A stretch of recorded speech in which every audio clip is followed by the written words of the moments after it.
Buenos días, amigas y amigos. En este video veremos cómo alguien le pide a Jesús que le aumente la fe y veremos los sucesos que se derivan de esta petición, por lo que solo nos queda comenzar. Adelante. Gracias, Jesús, por recordarme tan claramente que hay una clase de demonios que no salen sino a fuerza de oración y de ayuno. Sin vida espiritual es inútil cualquier esfuerzo evangelizador. Por eso te ofrezco alimentar mi trabajo con la fuerza de la oración. Convénceme que solo podré ser instrumento de salvación para mis hermanos en la medida en que esté unido a ti.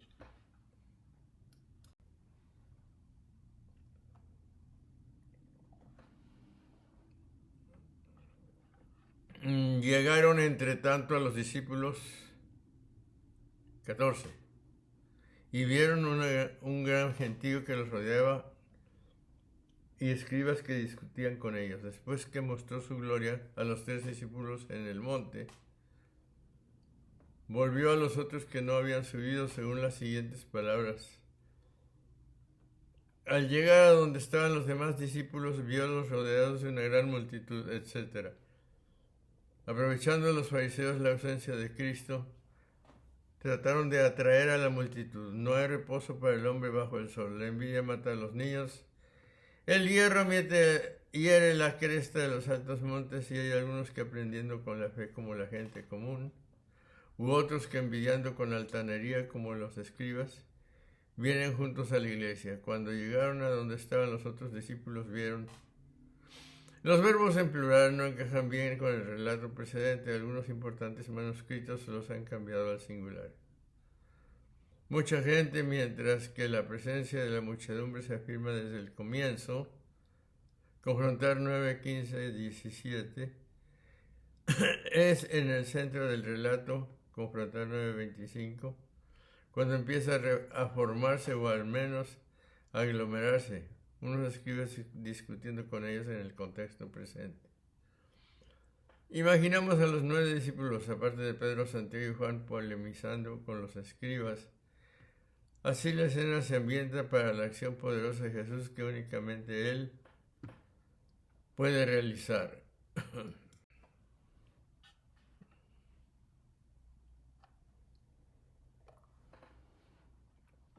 15. Toda esta multitud, en cuanto lo vio, se quedó asombrada y corrió a saludarlo.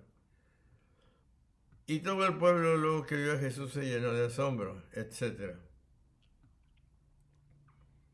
Es de observar la diferencia que hay siempre y en todo entre el espíritu de los escribas y el de la multitud.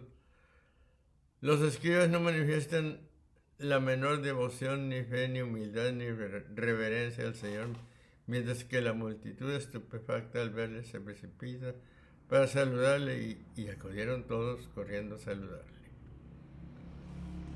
Deseaba tanto verle la multitud que le saludaba desde lejos cuando se presentaba. Y algunos dicen que, pareciendo más hermosos aspectos desde la transfiguración, atraía a la multitud para saludarle. 16. Preguntóles: ¿por qué discutís con ellos? Viéndolo, el pueblo quedó estupefacto y espantado. Pero no le sucedió así a sus discípulos, porque en la caridad no hay temor. 1 Juan 4, que es el propio de los siervos, como la estupefacción lo es de los necios. Y él les preguntó: ¿sobre qué altercáis entre vosotros? El Señor interroga para que la confesión engendre la salvación y se resuelvan palabras piadosas, el murmullo del corazón. 17. Respondióle uno de la multitud: Maestro, te he traído a mi hijo que tiene un demonio mudo. Se puede creer, si no me engaño, que la cuestión promovida entre ellos tenía como causa el que, siendo discípulos del Salvador, no habían podido curar al poseído que estaba entre ellos. Así, al menos, se desprende de las siguientes palabras, a lo que respondiendo uno de ellos, y dijo: Maestro, yo he traído a ti un hijo mío,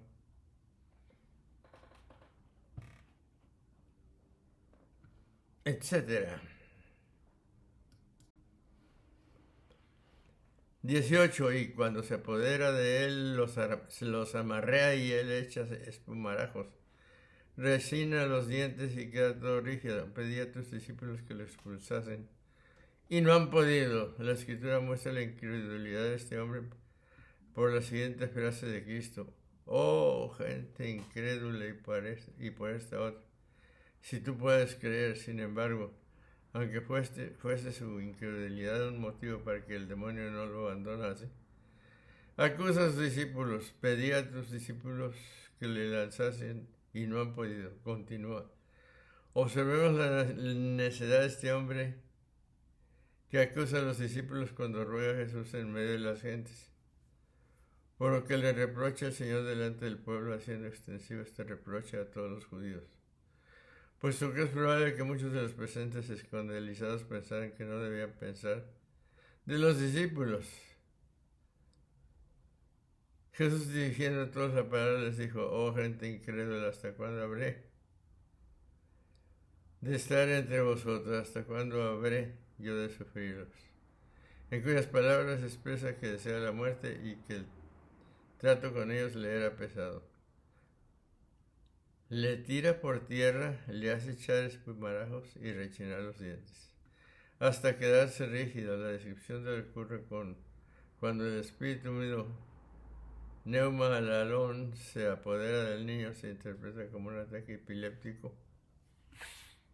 La incapacidad de los discípulos para tratar este caso es de algún modo sorprendente a la luz del éxito previo, confrontar 6, 7, 13 y 30.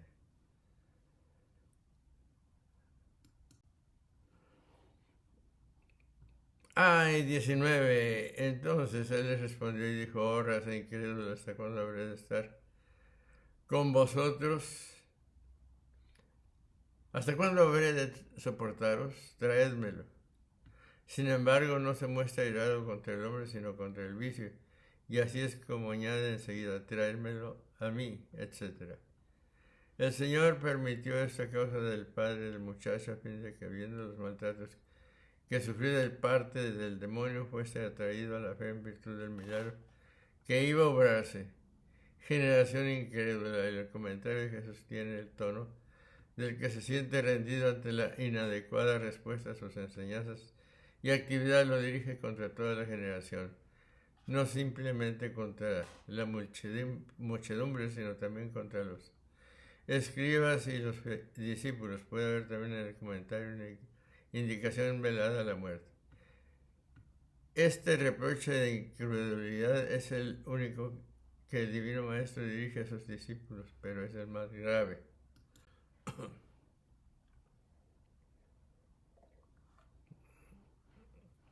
20. Y se lo trajeron, y cuando lo vio el espíritu, los amarreaba al muchacho. Y caído en el suelo, se revolvía echando espumarajos. El espíritu lo vio y sacudió violentamente al muchacho. Al ver a Jesús, el espíritu convulsionó al chico, ilustrando de este modo los síntomas descritos en 9:18. Notemos que el relato asume que se trata de una posesión demoníaca, no solo de un problema médico. 21. Y preguntó al padre: ¿cuánto tiempo hace que esto le sucede? Respondió: desde la infancia. El Señor permite estos maltratos para que conozcamos la malicia del demonio, el cual hubiera matado al muchacho si el Señor no le hubiese protegido. Jesús preguntó a su padre: ¿cuánto tiempo? Etcétera. 22. Y a menudo lo ha echado, ora en el fuego, ora en el agua, para hacerlo morir, pero si tú puedes algo, ayúdanos y ten compasión de nosotros. Señor, como el hombre del Evangelio te repito, ten compasión de mí y ayúdame. 23. Replicóle Jesús: si puedes, todo es posible para el que cree. Las palabras del Padre declaran su falta de fe. Si tú puedes algo, manifiesta que duda de su poder, porque había visto que sus discípulos no habían curado a su hijo. Y añade: socórrenos, compadecido de nosotros, para expresar la desgracia del hijo que sufría y la aflicción del Padre. Si tú puedes, todo es posible para quien cree. En la primera parte de la afirmación, Jesús repite las palabras que el Padre había dicho en 9:22, pero desafiándolas, la segunda parte presupone la fe del Padre, que la fe del Padre constituye una parte esencial en la curación que Jesús realizará. 24. Entonces el padre del niño se puso a gritar: creo, ven ayuda de mi falta de fe. Lo que dice el Señor puede interpretarse de este modo: esta es la sobreabundancia de virtud que hay en mí, que no solo puedo hacer esto, sino hacer que otros hagan.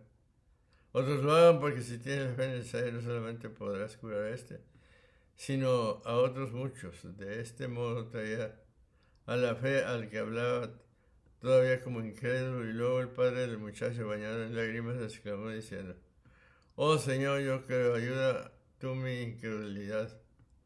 Víctor Antioqueno más, si querías decir yo creo, como es que ayuda tú mi incredulidad. Pero son dos las especies que de fe, la que introduce la vida y la perfecta. Y este hombre empezaba a querer rogar al Salvador le concediese lo que le faltaba a su fe. Creo, ayuda a mi poca fe. La elocuente petición del Padre afirma su fe en el poder curativo de Jesús y admite que todavía su fe está mezclada con ciertas dudas. Según sigue el relato, se hace evidente que esta declaración de fe era suficiente para que aconteciera la curación. 25.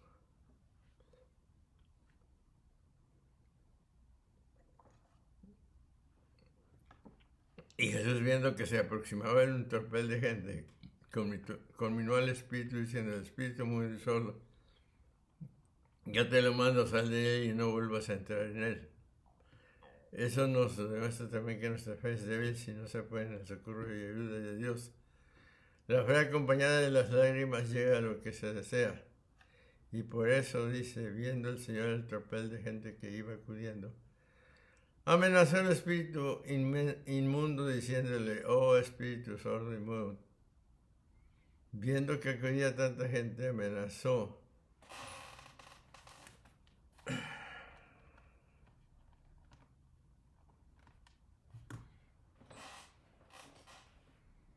Solo al espíritu inmundo, puesto que no quería hacer la cura delante de todos para enseñarnos a huir de toda ostentación. Su amenaza y las palabras yo te lo mando manifiestan el poder divino cuando se dice: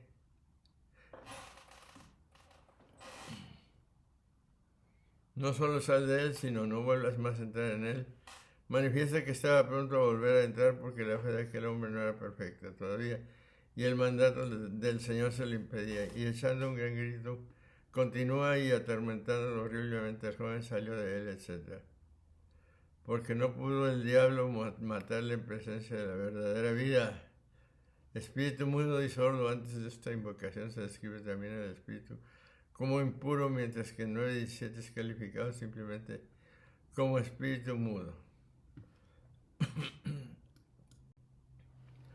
26. Y gritando y retorciéndole en convulsiones salió y quedó el niño como muerto. Así muchos decían que había muerto. El niño quedó como muerto. El estado de reposo provocado en el niño por el exorcismo conduce a la gente a pensar que estaba muerto. Esta suposición crea el contexto necesario para la utilización de la terminología de resurrección en el siguiente versículo. No se atribuye a la gente ninguna reacción de maravilla o asombro. 27. Pero Jesús, tomándolo de la mano, lo levantó y él se tuvo en pie. Curó el Salvador con el tacto de su piadosa diestra al que había convertido semejante a un muerto, el enemigo impío. Pero Jesús, cogiéndole de la mano, lo ayudó a alzarse, etc. De este modo mostraron ser el verdadero Dios por su poder para salvar, mostró a sí mismo que tenía la verdadera naturaleza humana por su manera de tocarle. Él lo levantó y se puso de pie, los dos verbos. griegos eigerein y oneste son los términos técnicos que el Nuevo Testamento utiliza para expresar la resurrección. Así pues, la curación se nos presenta como preanuncio de la resurrección de Jesús, o al menos como su trasfondo. 28. Cuando hubo entrado en casa, los discípulos le preguntaron en privado: ¿por qué pues nosotros no pudimos expulsarlo? Entrado que hubo en casa, sus discípulos le preguntaron a solas: ¿por qué motivo nosotros no hemos podido expulsarle? Etcétera.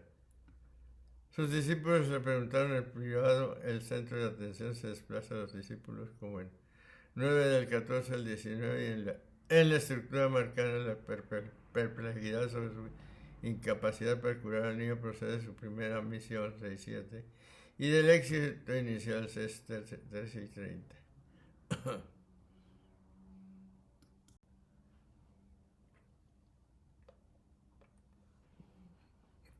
29 les dijo: esta casta no puede ser expulsada sino con la oración y el ayuno. Temían pues si acaso habían perdido el poder que sobre los espíritus inmundos habían recibido de la gracia. Respondióles: continúa esta raza de demonios, etc.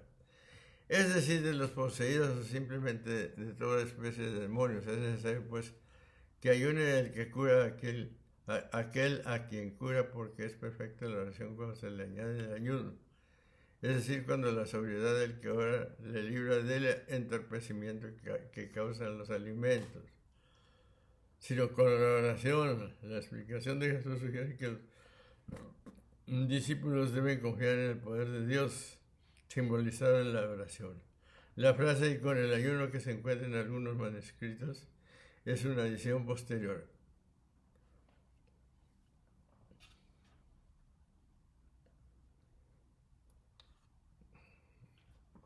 Amigas y amigos, en este video hemos visto cómo se desarrolla la petición que le hace a Jesús un padre desesperado. La petición consiste en que le pide a Jesús el aumento de su fe. Dios mediante, nos veremos, oiremos y diremos en el próximo video. Hasta entonces.